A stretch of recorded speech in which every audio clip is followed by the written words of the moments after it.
और अब खबरें तफसील से। कठुआ में बीती रात सड़क हादसा पेश आया। जम्मू पठानकोट कौमी शाहराह पर चडवाल के करीब दो ट्रक एक दूसरे से टकरा गए। इस हादसे में ट्रक में सवार 4 अफराद शदीद जख्मी हो गए हैं। जख्मियों को एसडीएच हीरानगर में भर्ती कर दिया गया है। तेज रफ्तार ट्रक ने मुखालिफ सिमत से आने वाले ट्रक को टक्कर मार दी।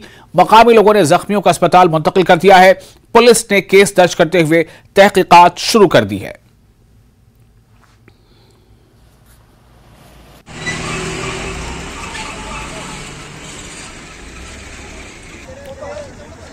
तो एक बड़ा हादसा पेश आया है कठुआ में बीती रात सड़क हादसा पेश आया और इस सड़क हादसे में 4 अफराद के शदीद तौर पर जख्मी होने की खबर आ रही है, जिनका अस्पताल में इलाज चल रहा है। इस मामले की और ज्यादा जानकारी के साथ रुख करते हैं अपने नुमाइंदे चरणजीत का। चरणजीत, ये कैसे हुआ ये हादसा और इस वक्त क्या स्थिति है? क्या जख्मियों में से किसी की स्थिति नाजुक बनी हुई है? जी बिल्कुल विशाल, मैं आपको बताना चाहूंगा जम्मू पठानकोट जो राष्ट्रीय राजमार्ग है, इस पे जब से ये काम शुरू हुआ है, एक्सप्रेस हाईवे का काम जो चल रहा है, उसके बाद लगातार कई हादसे जो हैं यहाँ पर पेश आ रहे हैं। और बीती रात का जो हादसा बता दूं कि ये वैष्णो देवी से, जो पंजाब के कुछ यात्री थे, वैष्णो देवी के दर्शन करके घर वापस लौट रहे थे और ये टैंकर में सवार थे और आगे से एक ट्रक जो जोरदार, आप तस्वीरों में भी देख रहे हैं, जो वीडियो एक फुटेज सामने आया है, और हादसा जो है उसके कारण वहां पर पेश आ गया। और आपको बता दूं कि यही घायलों ने यही बताया कि ट्रक जो है उसका टायर फट गया था, जिसके कारण जो ड्राइवर था वो संतुलन नहीं कर पाया ट्रक पे, तो इसके कारण जो है ट्रक आपस में टकरा गए। जी जी। इस हादसे में कुल कितने लोग जख्मी हुए हैं और इस वक्त जख्मियों की स्थिति क्या है? कुछ जानकारी मिल पाई है? बिल्कुल विशाल, मैं बता दूं कि 4 लोग जो हैं वो गंभीर रूप से घायल हुए थे, जिन्हें एसडीएच हीरानगर में भर्ती करवाया गया था। हालांकि कुछ छोटे बच्चे भी उनमें शामिल हैं, जिनको चोटें जो हैं वो आई हुई हैं। हालांकि उन्हें हॉस्पिटल से जो है वो भेज दिया गया है अगर के लिए। जी बहुत शुक्रिया आपका चरणजीत इस जानकारी के लिए। तो इसके साथ अब रुख करेंगे अगली खबर का। लद्दाख के एलजी बीडी मिश्रा ने सरकारी हुक्म को, यानी सरकारी जितने भी अफसरान ने उनको हुक्म दिया है, अहम हुक्म दिया। उन्होंने कहा है कि तमाम महकमों के सरबराहान को हिदायत जारी करते हुए कहा है कि वो आवाम से राब्ते के सिलसिले को बढ़ाएं। हफ्ते में 3 दिन का शेड्यूल तय करके आवाम की शिकायत सुनने की हिदायत दी गई है।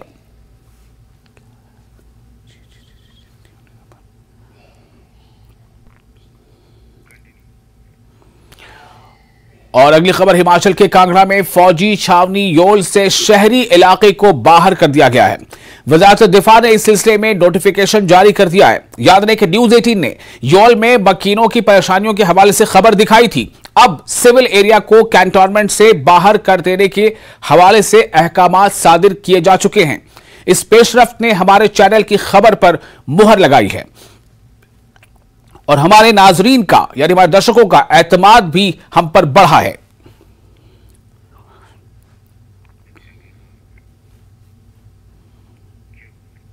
श्रीनगर पुलिस ने वस्ती कश्मीर में एक नौजवान पर चाकू से वार करने वाली लड़की को गिरफ्तार कर लिया है। पुलिस रिपोर्ट के मुताबिक श्रीनगर के इलाके बिमना में एक खातून ने आदिल अहमद कालू नामी शख्स पर चाकू से हमला कर दिया था। जख्मी नौजवान को अस्पताल मुंतकिल कर दिया गया है। पुलिस ने इस जिम्न में केस दर्ज कर जांच शुरू कर दी है। श्रीनगर में हालिया अरसे जराइम में दिन ब दिन इजाफा होता जा रहा है।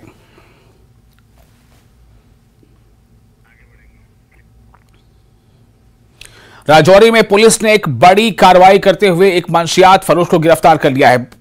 मुलजिम नौजवान में मंशियात और फरोख्त करने के अलावा इन्हें इस गैर कानूनी तिजारत की तरफ रागिब भी करता था।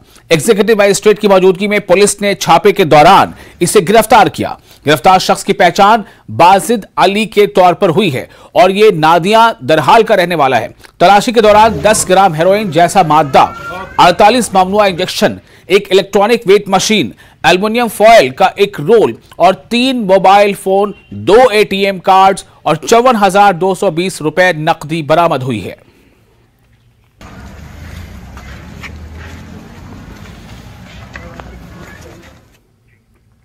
जिला रामबन के गोल में जम्मू कश्मीर बैंक में दौरान शब डाका डाला गया। चोरों ने बैंक की दीवार तोड़कर 7,49,000 के पुराने नोट चुरा लिए, जिसके बाद लोगों में काफी तशवीश पाई जा रही है। इस सिलसिले में पुलिस ने रिपोर्ट दर्ज करके मजीद तहकीकात शुरू कर दी है। चोरी की वारदात अंजाम देने से कबल चोरों ने अलार्म को नाकारा कर दिया था और सीसीटीवी के तारों को भी काट दिया था। इन लोगों ने लॉकर को तोड़ने की भी कोशिश की, लेकिन वो नाकाम रहे। इस सिलसिले में पुलिस ने रिपोर्ट दर्ज कर मजीद तहकीकात शुरू कर दी है। दूर दराज के इलाकों में रहने वाले लोगों और बुनियादी तिब्बी सहूलियात से महरूम गरीब देही आबादियों तक पहुंचने के लिए सीआरपीएफ कोशा है। भदरवा में वाक़ सीआरपीएफ की 33 बटालियन ने सरना गांव में एक रोजा मुफ्त मेडिकल कैंप का इनेकाद किया। यह camp tourist reception centre Bhaderwah के अहाते में मुनक़िद हुआ, जिसका इफ्तिताह देवेंद्र सिंह नेगी ने किया। यहां एसडीएच भदरवा के डॉक्टरों ने मरीजों का मुआयना किया। मुफ्त मेडिकल कैंप में सरपंचों, पंचों के अलावा आम लोग भी बड़ी तादाद में शरीक थे। मेडिकल चेकअप और तिब्बी मशवरे देने के साथ साथ लोगों में अद्वियात भी मुफ्त में तकसीम की गई। यहाँ पर बड़ी सीआरपी वालों का बड़ा शुक्रगुजार हैं हम। हमें बुजुर्गों को यहाँ दवाई मिली, हॉस्पिटल में जाते हैं हमारा टाइम टूट जाता है, इधर हमें बड़ी इस चीज़ की सहूलियत मिली। हमारे बुजुर्ग सियाने बीमार लोग हैं, इधर मुफ्त में टेस्ट हुआ, मुफ्त में दवाई मिली। हम बहुत बहुत शुक्रगुजार हैं सीआरपी के। फिलहाल जितने पेशेंट मैंने देखा मेनली आ रहे हैं लो बैक एक के साथ। एक पेशेंट आए थे मेरे पास जिनकी बाईपास सर्जरी हुई है, हार्ट रिलेटेड केस है मतलब कि। फिर लेडीज़ आ रहे हैं, उनकी खून की कमी होती है, फिर थकावट होती है, घर के काम दिन भर करते हैं, हाथों पैर में दर्द होती है। तो हम लोग इसके लिए टेस्ट वगैरह भी करके डायग्नोसिस करने की प्रॉपर डायग्नोसिस करने की भी हम लोग ट्राई कर रहे हैं। सिविक एक्शन प्रोग्राम के तहत मेडिकल कैंप यहाँ पे चला रहे हैं। भदरवा जैसे जानते हैं थोड़ा सा रिमोट एरिया है, और स्पेशली जो यहाँ पे गांव है आसपास के, सरना हुआ और जैसे आसपास के लोग हैं, इनको उस प्रकार से मेडिकल सुविधाएं नहीं मिल पाती है जो एक सिटी में मिलती है।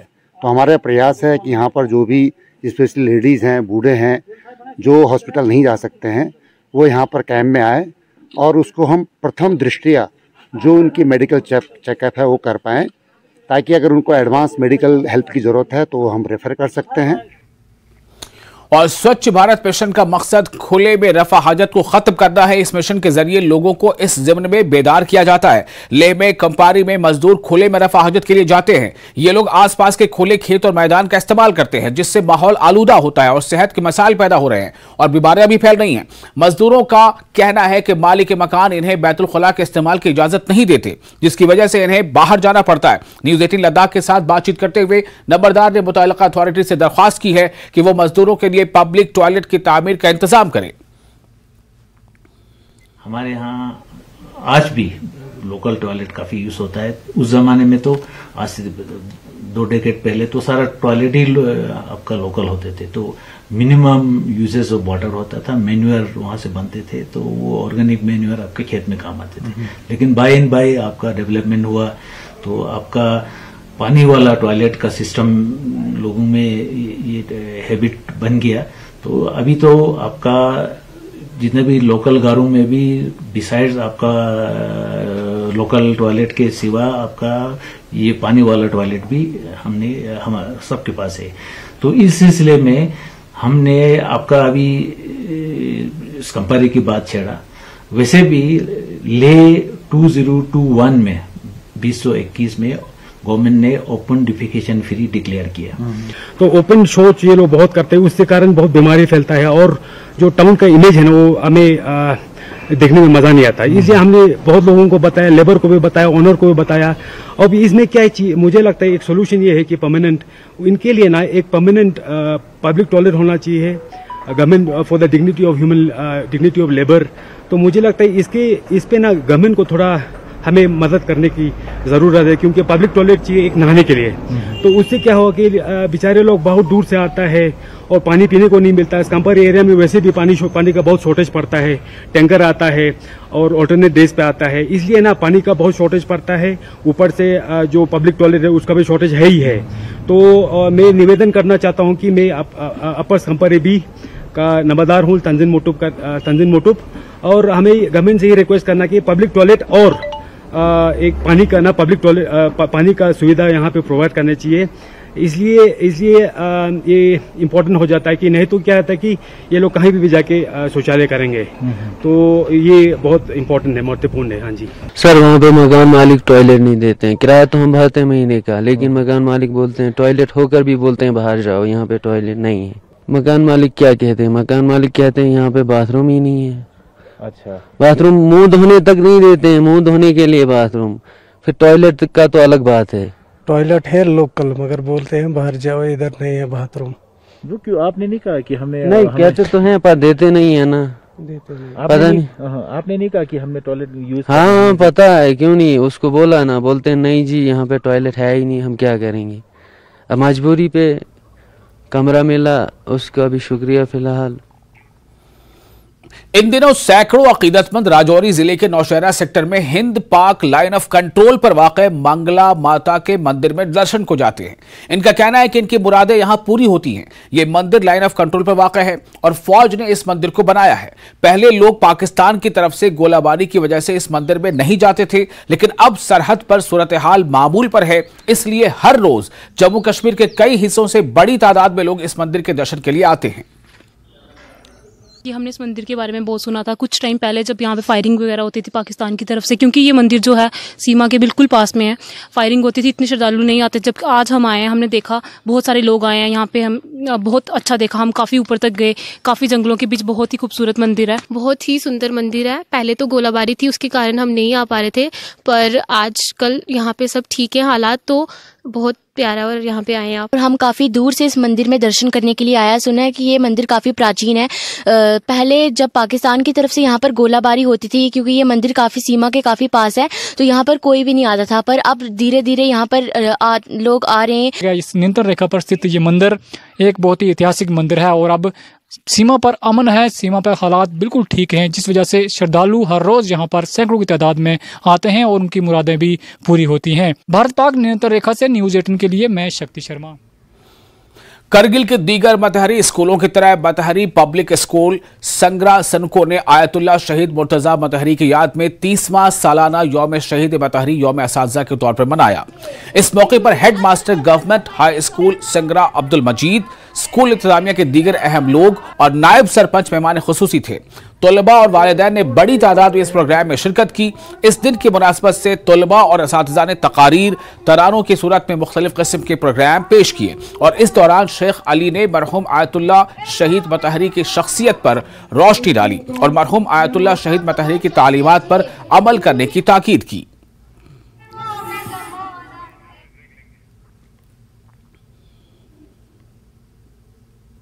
और फिलहाल एक छोटा सा ब्रेक लेते हैं, ब्रेक के बाद खबरों का सिलसिला जारी रहेगा।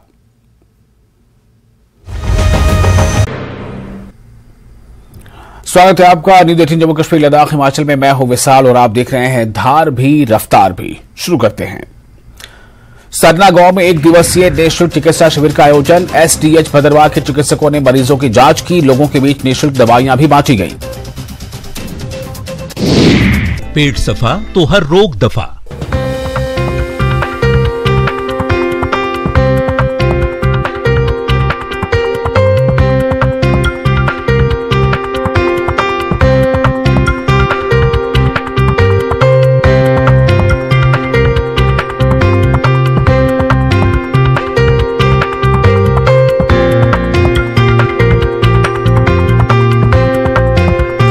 प्रेजेंटेड बाय पेट सफा आयुर्वेदिक चूर्ण।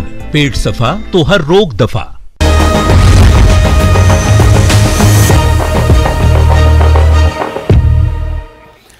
ब्रेक के बाद एक बार फिर आपका स्वागत है। आप देख रहे हैं न्यूज़ 18 JKLH पर न्यूज़ एट 9। कुंजर टनमर के हमदानिया मस्जिद में सफर मुकद्दस पर जाने वाले आज़मीन के लिए हज तरबियती प्रोग्राम मुनक़िद किया गया। हज कमेटी ऑफ इंडिया ने इस तरबियती कोर्स का एहतमाम किया, जिसमें 300 के करीब आज़मीन ने शिरकत की। प्रोग्राम में अब्दुल मजीद के अलावा दीगर माहिरीन ने आज़मीन को तरबियत दी। आज़मीन ने गवर्नमेंट के इस इक़दाम को सराहा। इन्होंने कहा कि इन्हें इस तरबियती प्रोग्राम से मुफीद जानकारी फराहम हुई है। India Ministry of Minority Affairs, Haj committee of India, government of Jammu and Kashmir union territory और हज हाउस श्रीनगर की तरफ से हर साल जो है हाजी साहिबान को जाने से पहले हज की ट्रेनिंग दी जाती है। ये हज की ट्रेनिंग वो लोग देते हैं जो हज ट्रेनर्स होते हैं। इन ट्रेनर्स को पहले हज कमेटी ऑफ इंडिया ट्रेंड करती है। इसी तरह से इस साल भी हमको ट्रेनिंग मिली वहाँ से हज कमेटी ऑफ इंडिया से। हाँ, ज़िला बारामूला में हमने पहला प्रोग्राम किया, हज ट्रेनिंग जो दी हमने उनको बता दिया कि आपका हज आसान कैसे हो, आपके अरकान जो वो पूरे हों और आपकी सेहत कैसे ठीक रहेगी। प्रायोरिटी हमारी रहती है कि हज कमेटी ऑफ इंडिया की कि जो इनके जो हाजी साहबान है, इसका ये सफ़र है जितना आसान रहे उतना वो चीज़ें हम बताएंगे, क्या कर सकते हो आप, क्या नहीं कर रहे। इसमें हम लॉजिस्टिक्स भी बताते हैं।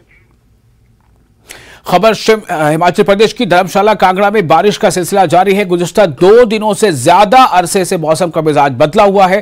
पूरे इलाके में रुक रुक कर बारिश हो रही है, जिसके नतीजे में पारा काफी गिर गया है। यहां किसानों और बागवानों को मौसम की मार झेलनी पड़ रही है, लेकिन दूसरी तरफ सयाह इस मौसम के मजे लूट रहे हैं।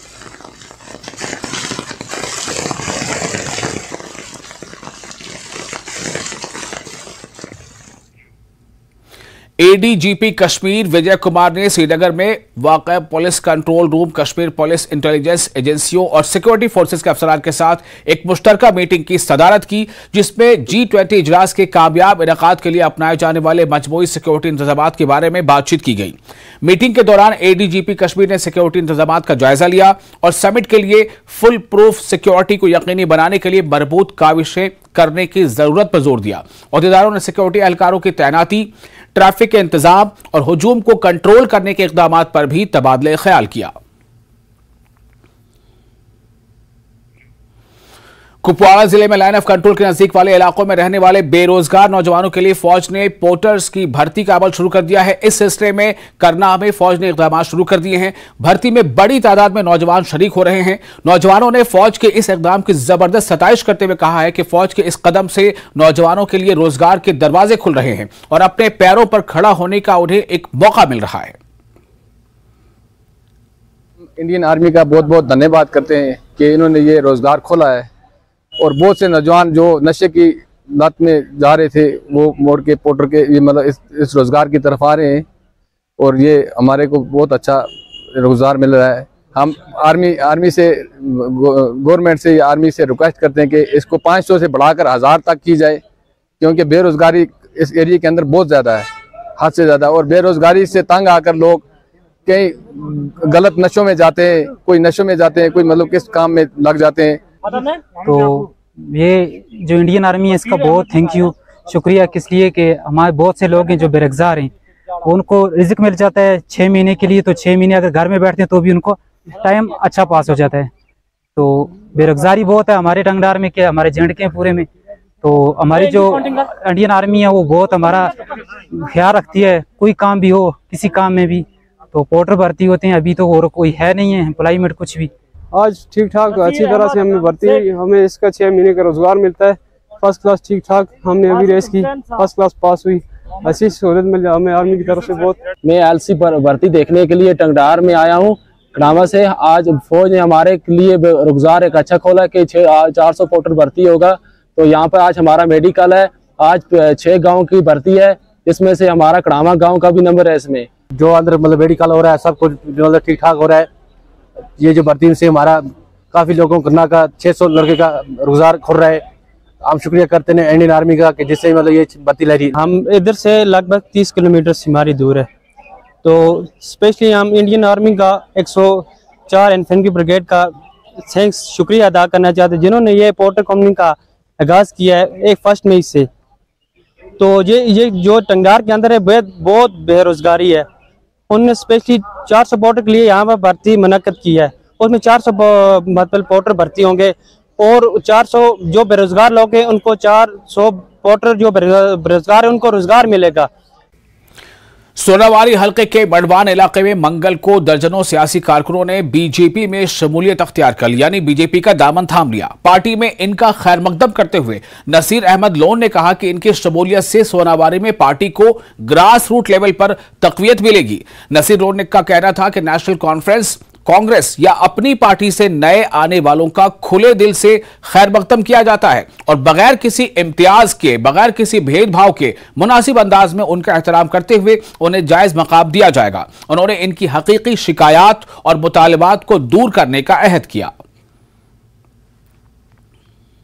बीजेपी का एक मंशूर है सबका साथ सबका विकास, और जितने भी आज यहाँ पर ज्वाइन कर रहे हैं बीजेपी का जो हाथ है वो थाम रहे हैं। ये इससे पहले अपनी पार्टी में थे और पीसी और एनसी में थे। आज उन्होंने ये चीज़ देखा कि जो वाहिद एक पार्टी वो है बीजेपी, जो लोगों का विकास जो कर सकती है।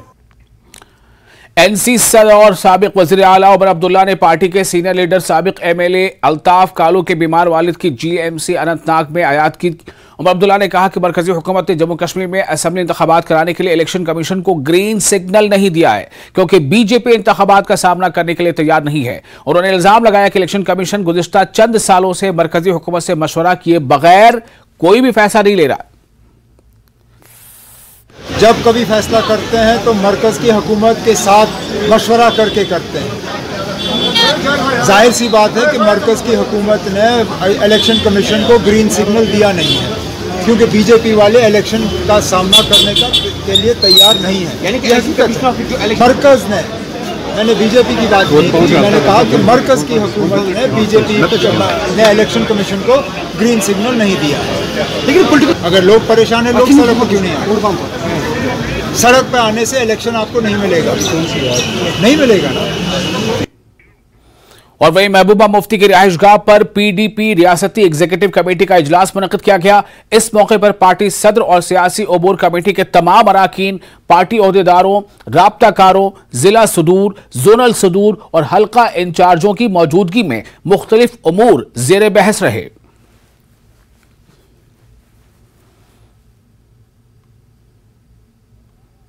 कहते थे कि जम्मू कश्मीर के लोग, खासकर कश्मीर वादी कश्मीर के लोग लड़ रहे हैं कुछ और हासिल करने के लिए, मगर मैं कहता हूं जो हमारे पास है, हमारा 370, हमारा आईन, हमारा झंडा, हमारे रेजिडुअरी पास, पहले इसको बचाओ।